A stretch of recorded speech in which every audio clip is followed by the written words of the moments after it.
Welcome to LabMinutes.com.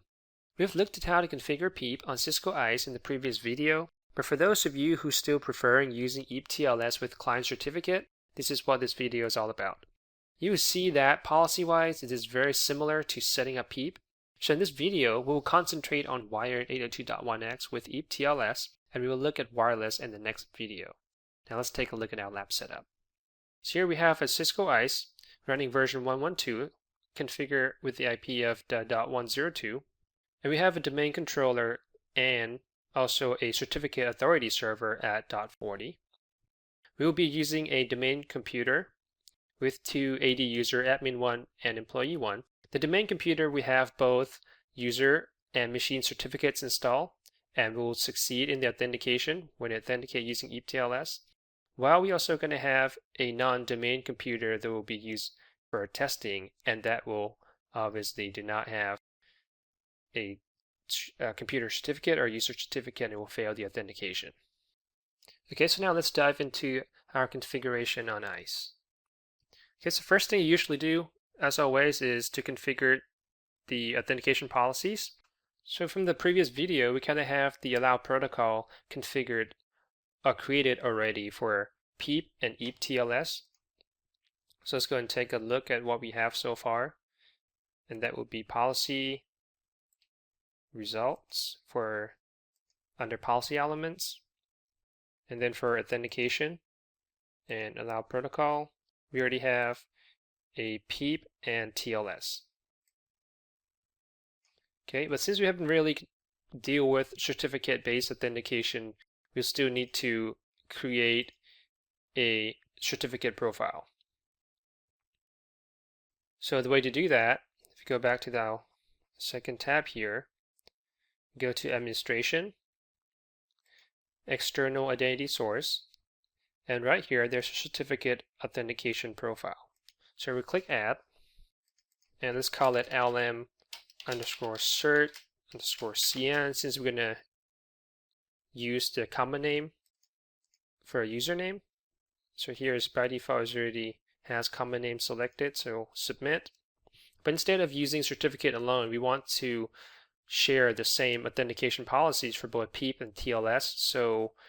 And let's assume that for PEEP we still want to use Active Directory for our user database. Now we have to create an identity source sequences. So go Add, under Identity Source Sequences, name, let's call it LM, cert first, and then AD, and then local. So you'll have three different user or source of user database configured. So here, first check this checkbox that says select certificate authentication profile, and then select the profile that we just created, LM_cert_CN. Then we're going to move AD1 over, and internal user as our third authentication source option. So submit. Now go back to the authentication policy page. Since it's going to be .1x, we're going to duplicate the .1x rule and call it LM wired .1x, and let's use dash. Okay, condition is already there, enable it. For allow protocol, we're going to point it to the PEEP and TLS, and for the database, we're going to use the data sequence LM_cert_AD local. Okay, so that is for our authentication policy that will be able to support both PEEP and EAP-TLS. Next, we're going to create our configured authorization policies. And again, before we can do that, we need to create a condition as well as permission. So for condition, we're going to go to Policy, Conditions, or under Policy Elements, and then Authorization, Compound Condition. And since we're doing wired 802.1x, let's duplicate what we have here. Actually, we still have that configured for from the PEEP video, which is the first one is wire machine right here. So first we're going to authenticate the machine. So let's modify that. Okay, these two attributes are already there by default, and we want to make sure the machine is part of domain computers. On top of that, we want to make sure we are only allowed EAP-TLS. So let's enforce that. And you need to go to Network, Access, EAP Authentication, and you select EAP-TLS. Okay. And that is for the machine authentication. Now the second round of authentication is user. So again, let's modify what we already have created for PEEP, which is LM wired user. Okay, the first two attributes are standard for wired 802.1x. And for external group is domain user. So we just want to keep it generic so anybody that's a member of domain users can log into wired. As you can see here, we also have a was machine authenticated conditions that we configure for PEEP. But for some reason what I've discovered is if we leave these particular attributes equal to true, it will never get matched for some reason. So I'm not sure if this is how it's supposed to be or it's not supported with EAP-TLS, but if you guys have different experience or you know a little insight about this particular option when it comes to EAP-TLS, then feel free to share on comments below.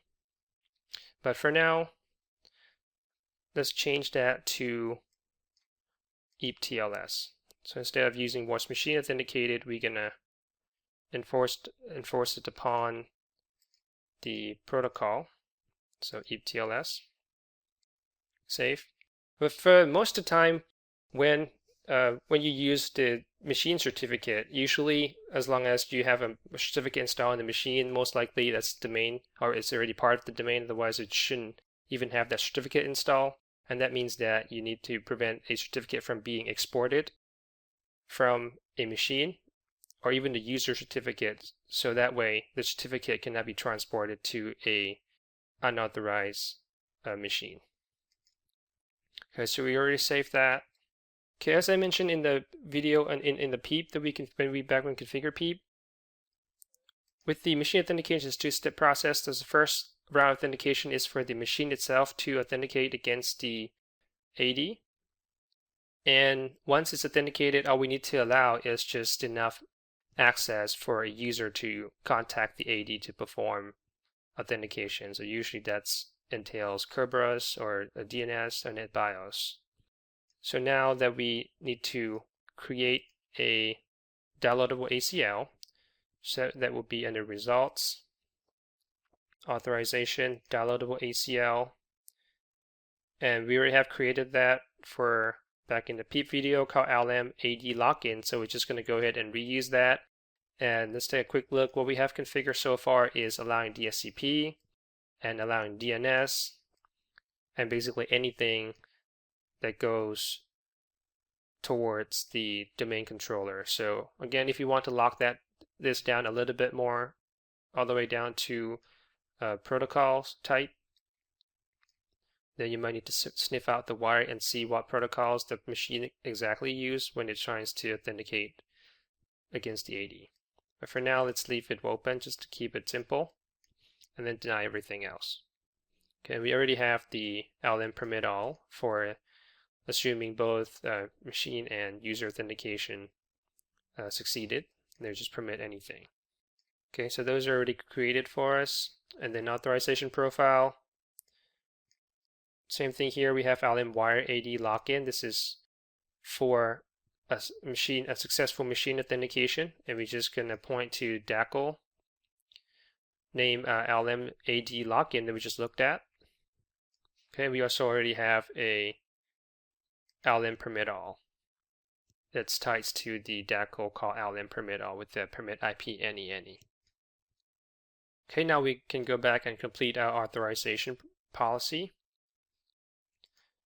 So here we go, insert new rule below. And we're going to call this LM wired machine. and we'll select the condition from the library. That's going to be compound conditions, and we created the condition with the same name, which is LM wired machine. And for a successful machine authentication, we just want to allow enough access for AD lock-in. So LM wire AD lock-in. Done. And let's duplicate below. This time it's going to be for Y user. And we have a conditions called Y user. And this time we're going to grant full access, which is LM permit all. Done. So save. So now all of the policies are in place. Let's take a look at our configuration on the client side. So in terms of certificate, it needs to be issued to both computer and user. Here we have a certificate authority. So we already had those certificates pushed out through a group policy, but I want to show you the template that those certificates were created from. So here we go, certificate template, right click and go manage. And the two templates that we use, one is called LM user. So take a quick look at LM user. Most of the parameters here is left at default. For request handling, we want to make sure it's a 2048 byte key size, public key.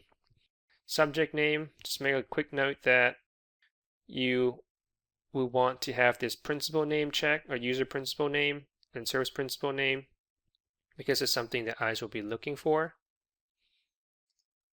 Okay, the rest of those, for extension, it's a client authentication. And then these are the security groups of user groups that you want the certificate to be pushed to. So for example, domain users, you can see there's auto enroll, that's allow. We already have a separate video for how to configure certificate auto enrollment on Windows 2008, so if you want to check out that video. But that's pretty much what you need for the user. And let's take a quick look for the computer certificate template. We call it LM workstation. Request handle, you can see we do not allow the private key to be exported. Again, principal name for user and service, they both checked. Extension is client authentication. Security, we allowing domain computers to auto enroll. Okay. Now those are the templates. Now let's take a look at the actual user and computer certificate. So now we're going to jump to our domain computer. And the way to look up the user and computer certificate, you go through MMC. Go File, Add Remove Snap-in, and there's an option for certificate. You click Add, and here's you choose My User Account. And you also add one more time and select user account, or computer account rather. Next, then finish for local user, click OK. And here, if you expand that, you can see the certificate that has been installed for the user. So here we logged in on this machine using a username admin1. So you can see a certificate has been issued to admin1 by our LM root CA. And we look at the detail. Just want to take a quick note at the subject alternative name, and because we checked on the user principal name, we have it right here. Okay, so we should be all set for the user certificate. And also to show you, we also have a computer certificate under the, let me expand this so you can see it's under the local user. So personal certificate, and this machine is called LM Win7 Test 1, and here's a certificate for the computer. Okay, so now that we have both types of the certificate installed, let's go ahead and test our authentication. I'm going to enable the port, and right now we're dealing with port 19. Again, standard 802.1x config. Right now it's shut down, so first we're going to do no shut. And let me jump back to ISE real quick and goes to the authentication activity page. And on this machine, let me lock out to force the machine authentication. So here, log off, come back here, let's hit refresh and see if we're seeing anything. Looks like it's not happening quite yet, so let me go ahead and log back in. We might need to restart the machine if this doesn't work. Okay, let's try one more time. So start. So lock off. Okay, so there's some activity happening in the background here. So let's take a look. It looks like we have a successful machine authentication. And here's a machine name, LM-Win7 Test1.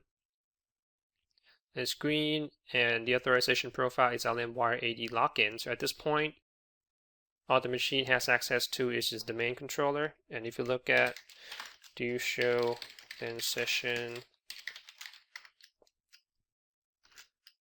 okay, and here's a MAC address. The ACL is LM-AD login, and for the LM-AD login,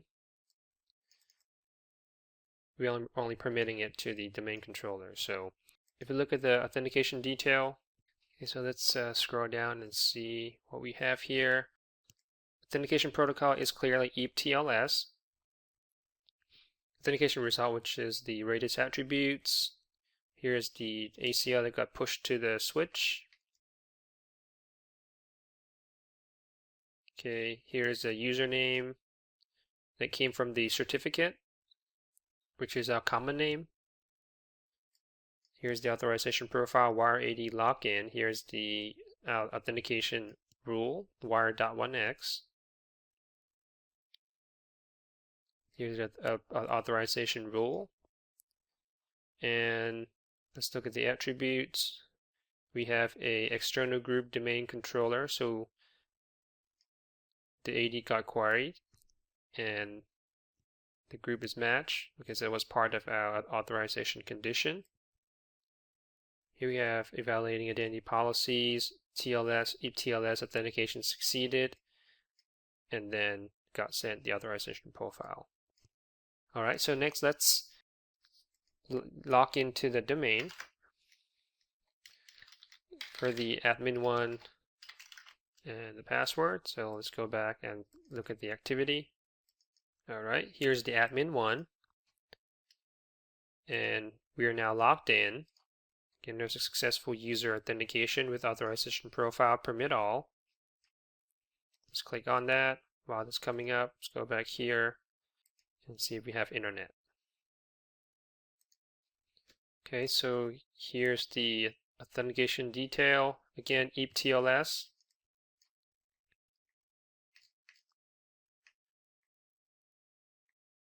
Okay, with the username admin1, again coming from the common name of the certificate. LM permit all. And here we have all the external groups that user belongs to, with the domain user being one of them. Okay, pretty much the same thing. Authentication succeeded, and then we have authorization.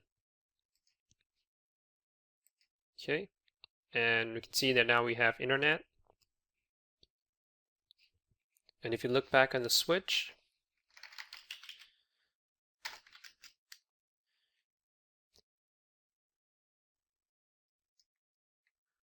right here you can see the username has become admin1, and the ACL has become LM permit all. Okay, so we have successfully authenticate using client or certificate for both user and machine. Now let's try to log out. So log off. Let's close that, and this time use a second user that we have, which is employee1. Switch user.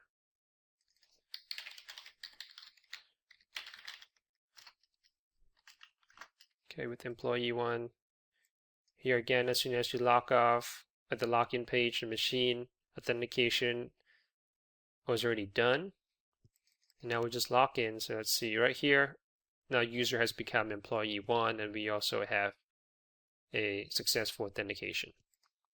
Okay, so you can see the certificate, a user certificate change based on what user is currently logged in on the computer. Okay, so that should wraps up our video on Cisco ISE Wired 802.1x and machine authentication with EAP-TLS. Thank you for watching LabMinutes.com. I'll see you guys in the next video.